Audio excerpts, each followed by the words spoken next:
Right, we're here this morning at St. Finbarr Cemetery. It's the home of some beautiful buildings. I'm here just to show you a few of them.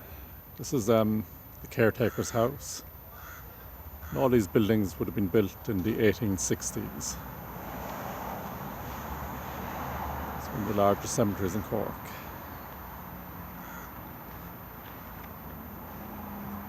Of course, it's also the home to the Republican plot. It's the final resting place of a lot of people who gave their lives for the freedom and independence we enjoy today in most of Ireland.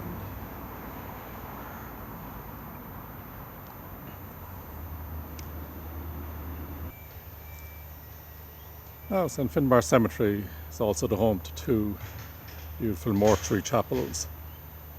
We have the Catholic one here, and just across the road we have the Protestant one.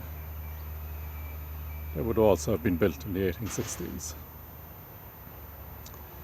All these buildings are built from basalt, which would have been quarried close to the Giant's Causeway, and locally sourced limestone.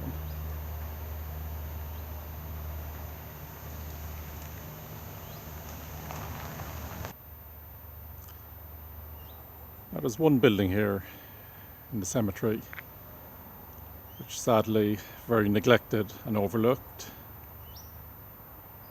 And that would be the small mortuary building at the end of the main road here.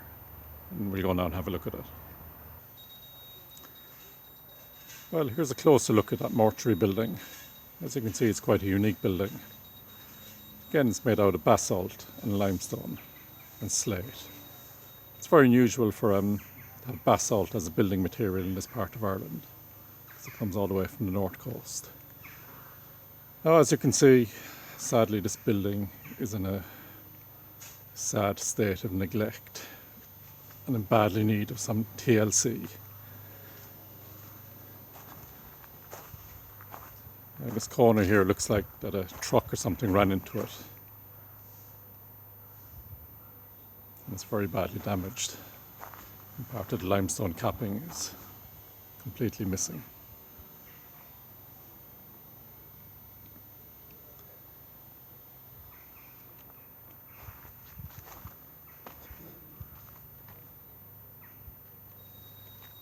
Now, the roof itself is in a terrible state of repair, with quite a large number of the tiles completely missing. And it actually has plants and a small tree actually growing out of the roof. Now, the roots to these plants are going to continue to do an awful lot of damage to this roof. And I fear that it's almost beyond the point of easy repair at this stage and could collapse even.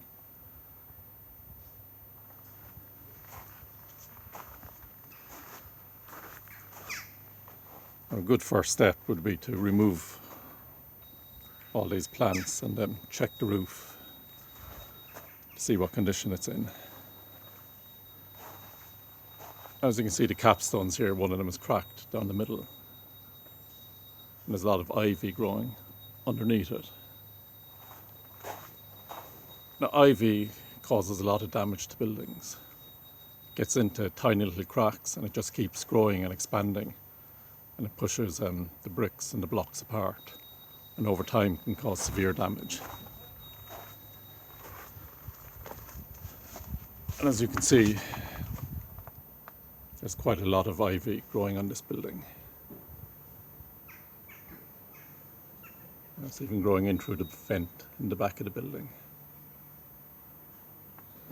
Now, ivy is remorseless. It just keeps growing and growing and growing and causing a lot of damage. Now, the roof on the other side, as you can see, it's just completely covered in ivy.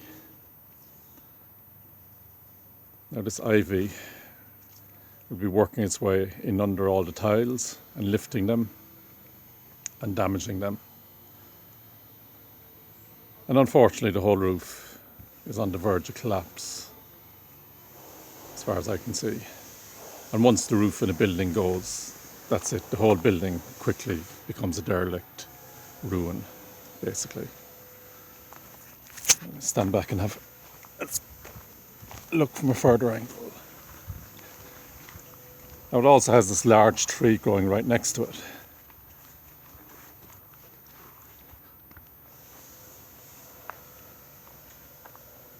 And I imagine the roots of this tree wouldn't be doing the building any good either.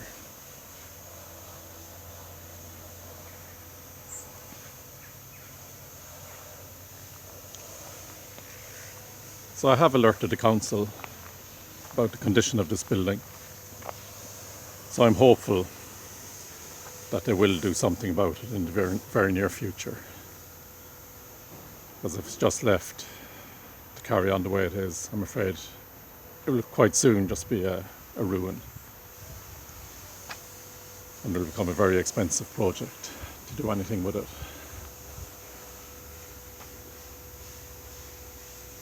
The front door is original as well, but it obviously needs a bit of TLC as well. So that's about it.